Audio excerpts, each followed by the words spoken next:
And we now move to our session on fantastic lectures to be started with a fabulous speaker, our keynote lecture this morning that I'm so honored to have my dear colleague and good friend, Dr. Marc Sabatine. He is the chair of the Thrombolysis in Myocardial Infarction, the TIMI study group, the most famous study group started by Dr. Eugene Brunwald. He is the Louis Dexter, MD, Distinguished Chair in Cardiovascular Medicine at the Brigham and Women's Hospital, Professor of Medicine at Harvard Medical School. He was a magna cum laude from Harvard College, received his medical degree, magna cum laude again at HMS, and then, of course, he's been a fantastic person and very, very loyal to the MGH, Brigham MGH program, and he's an unbelievable supporter of the young and the next generation of leaders, men and women included. He's board certified, of course, in cardiology and internal medicine. He is deputy editor of JAMA Cardiology, and probably one of the most important reasons why this journal keeps climbing. As the chair of the TIMI study group, he leads the academic research organization that has been around for over 35 years, but his new sense of leadership is just very, very palpable. And it's fantastic to see his pioneering work in pharmacotherapies and all the work that he's doing in proteomics, metabolomics, and for discovery of these novel biomarkers. He's truly an innovator. A long-standing interest in pharmacogenetics and seminal observations for the ability to use genetics for personalized medicine. Truly understands everything. Every week, every Friday morning, I learn from Marc Sabatine because he's just unbelievable in how he dissects a paper, but his fund of knowledge is just incredible. But you know what I'm most proud of? And he's actually a New Yorker. He went to locally right here at the Dalton School and was one of the top graduates. And of course, then we lost him to Harvard. What do you know? It's what happens. But it is my pleasure and honor to have Dr. Marc Sabatine deliver our keynote lecture on eliminating coronary artery disease. I think he's going to do it. Dr. Sabatine.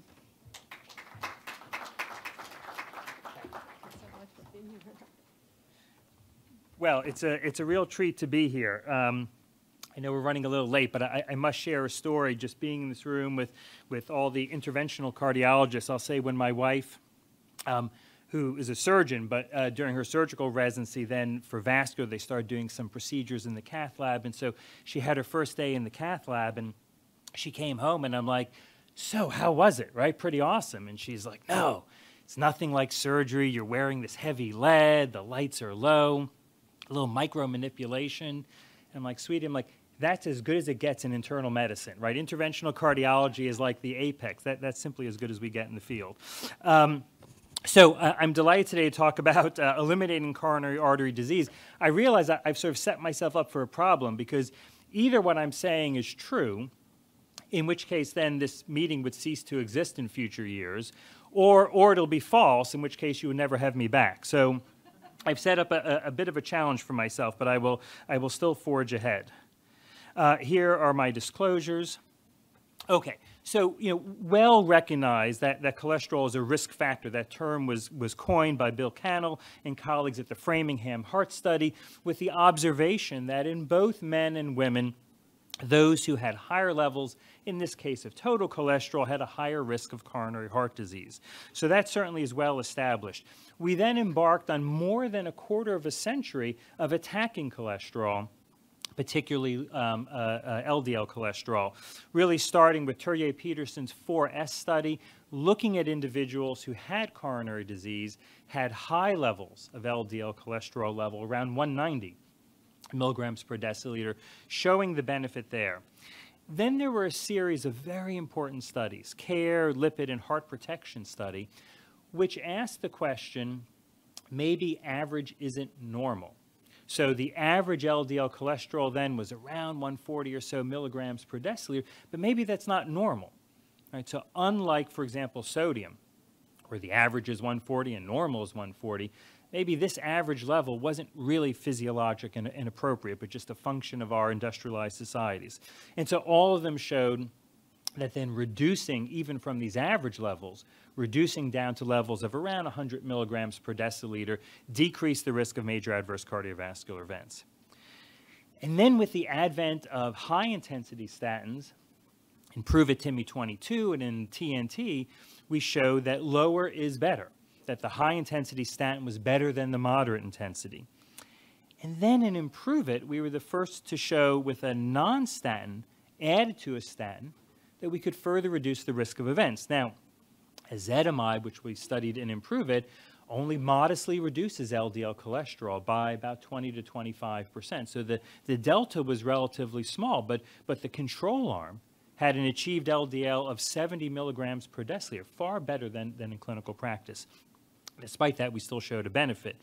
And then better tools came along. And so the PCSK9 inhibitors in particular, evolocumab, which we studied in Fourier, alirocumab studied in Odyssey Outcomes, both showing a reduction in events and getting LDL cholesterol levels down to very, very low levels.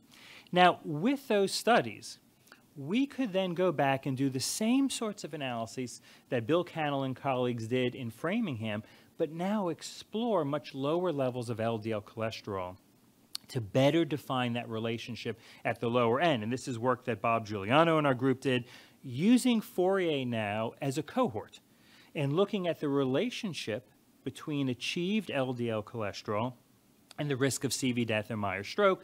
Observational data, we adjusted for differences in baseline characteristics. And you can see here that there is a monotonic, nearly linear relationship. The lower the LDL cholesterol, the lower the risk of MACE, with no inflection point there. So as you go down to levels under 2, 1.5, 1 millimole per liter, the risk continues to get lower and lower. Now, the flip side of that is it's safe to get to these low levels, and questions that patients or PCPs might ask, and the answer is yes. And so here we've taken the patients and binned them in terms of LDL, achieved LDL under 20, that's the purple, all the way to at or above 100 milligrams per deciliter, that's the red, and across 10 different safety outcomes, absolutely no gradient of risk, so very reassuring. Now, this is one of my favorite subgroups in Fourier. Here were 2,000 patients who came in with an LDL cholesterol level under 70 milligrams per deciliter. That's a level that even per the current U.S. guidelines, although there are some additional statements that are a little more forward-looking, but per the guidelines, you would say, we don't need to do anything else for these individuals.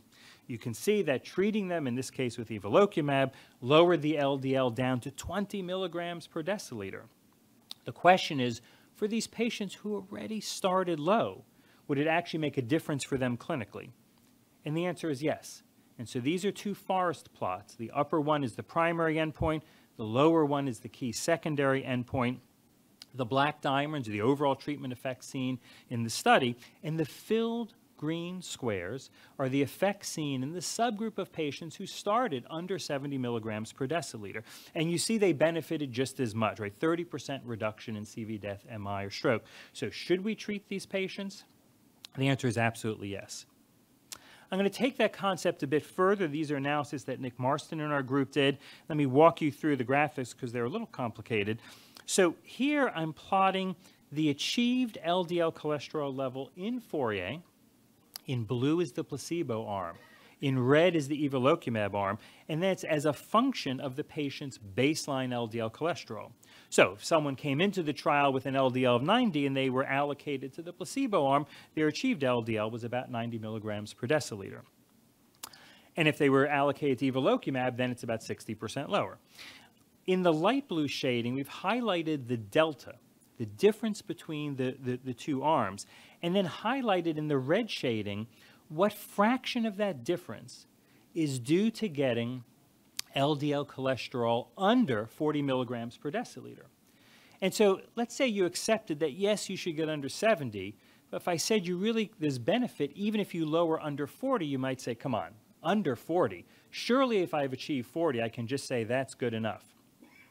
But if that was the case, if there was no benefit to getting people under 40, then if we look to see the clinical benefit that we saw with evolocumab in FOURIER, it should start to get attenuated as we move further to the left here, because more and more of the delta between the two arms is due to dropping LDL below 40. And if there's no benefit to that, we're not going to see any clinical benefit.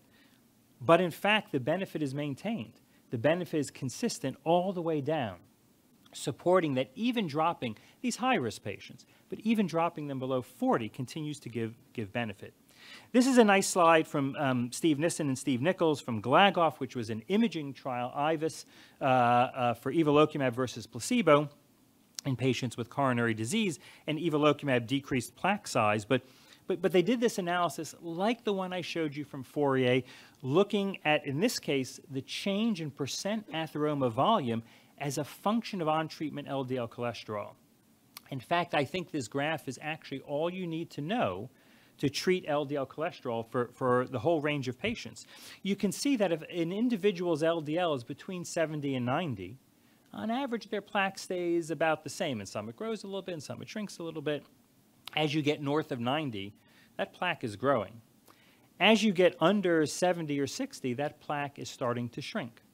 So if, from the primary care perspective, you have someone and you know that they don't have coronary disease, and most of our patients do, even if they don't have clinical symptoms, but if you know they don't, then all you need to do is get their LDL, I would say, just under 70. Because the same way you don't want them to smoke or have diabetes or have hypertension, you want to take hypercholesterolemia off the table as a risk factor. For the patients we see as cardiologists, their arteries have been marinating in super high levels of LDL cholesterol for decades, and that's why I move those individuals as far to the left as possible. Now, you can take that concept and extend it further in terms of lifelong cholesterol burden, sort of the analogy to pack years for smoking. And the notion here is you take someone's LDL cholesterol level, you multiply it by the years that they've been alive, and that gets you their cumulative burden. So in this case, if you took an average LDL of around 120 milligrams per deciliter, and the person was 10 years old, they would have 1.2 gram per deciliter cholesterol years. And it marches ever upwards. This assumes their LDL cholesterol is the same throughout their entire life. It's not, but this is just for the sake of a thought experiment. The red line is a threshold for clinically overt coronary disease. That's arbitrary. That will vary from person to person depending on their other risk factors. If they have diabetes, if they're a smoker, that red line will drop down. It'll take less cholesterol for them to start to manifest disease. Now, some people are genetically unlucky, and they have heterozygous FH, and their LDL cholesterol levels are about twice as high, and so the slope is twice as steep, and they'll develop coronary disease in about half the time. And some people are incredibly unlucky and have homozygous FH, and they'll develop coronary disease in their teens. But at the other end, there are individuals who are genetically lucky. They've inherited, for example, a loss-of-function variant in the PCSK9 gene. This was work done by Jonathan Cohen and Helen Hobbs at UT Southwestern. Their LDL cholesterol levels are about 40% lower in sort of the mid-80s or so, and they have a much, much lower risk of coronary disease. Well, let's think about treatment. We certainly recognize that for patients who have heterozygous FH, that's a priority to treat them early, and we do. What about for the average person?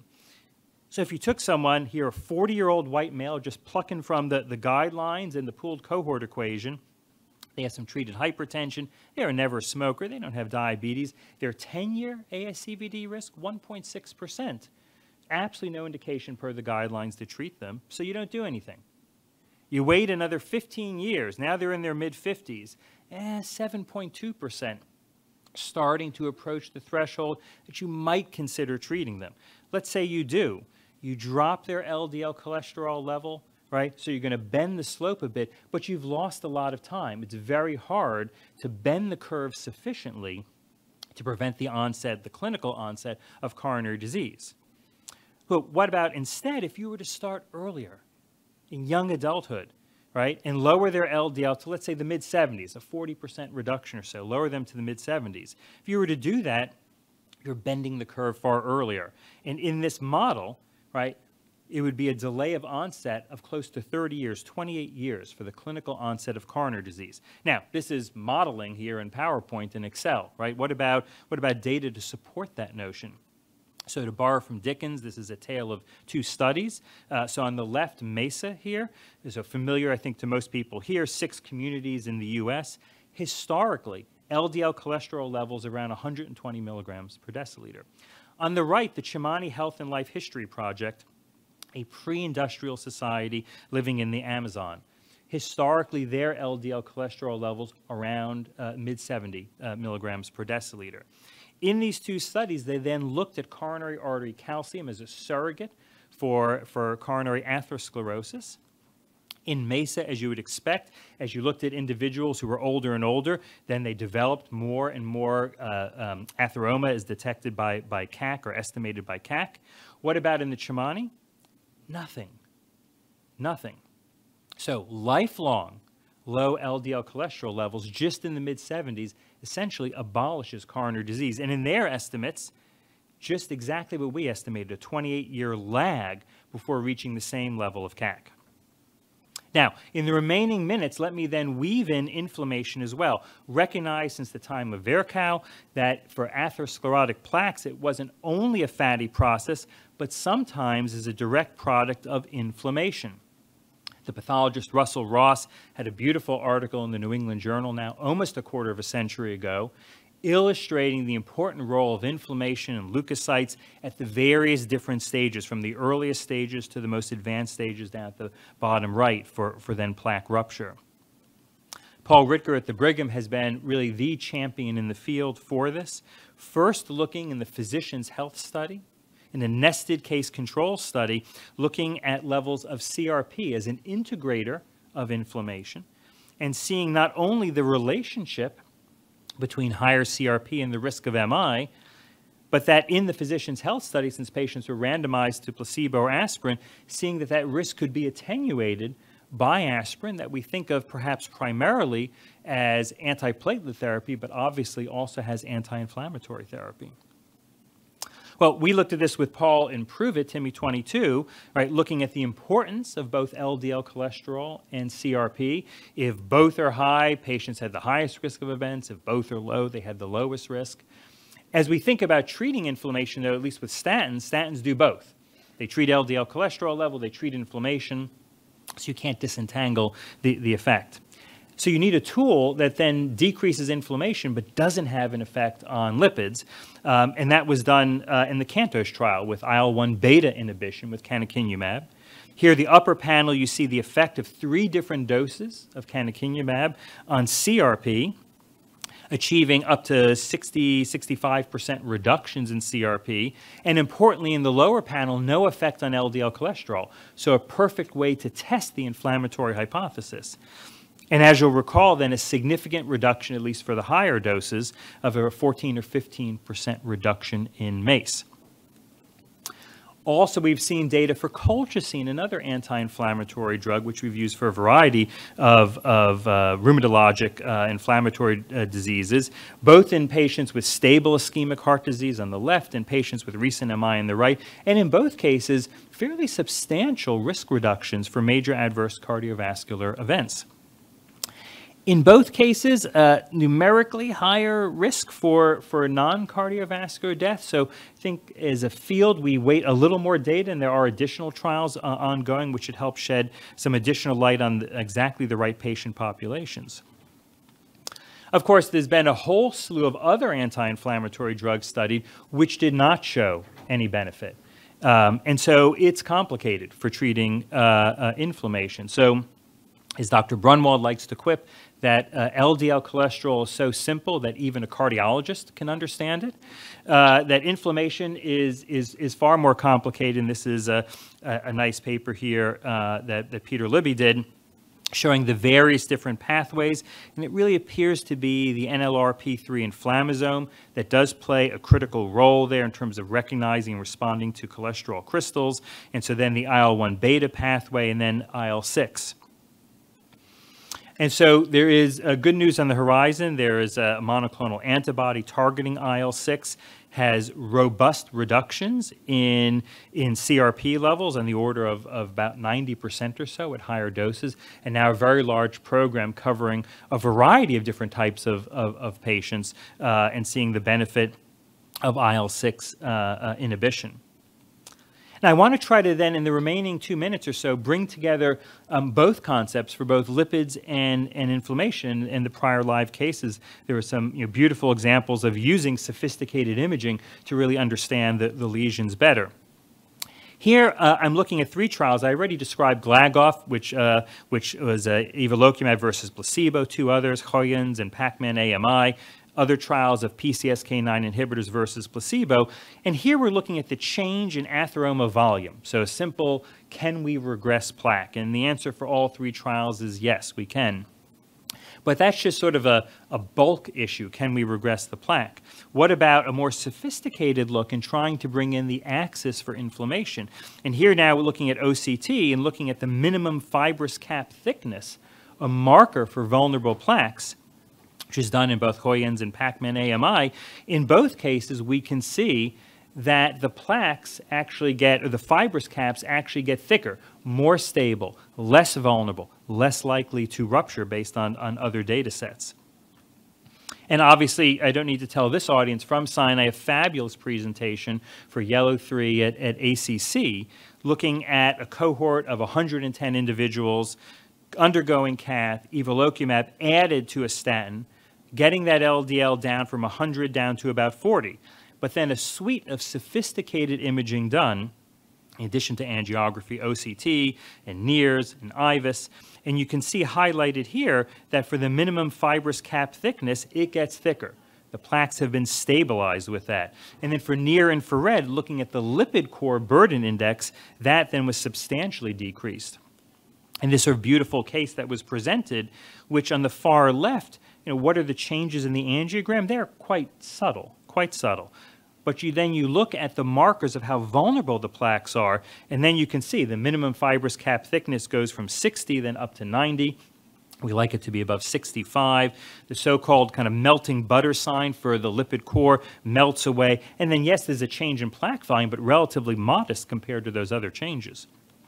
So let me conclude.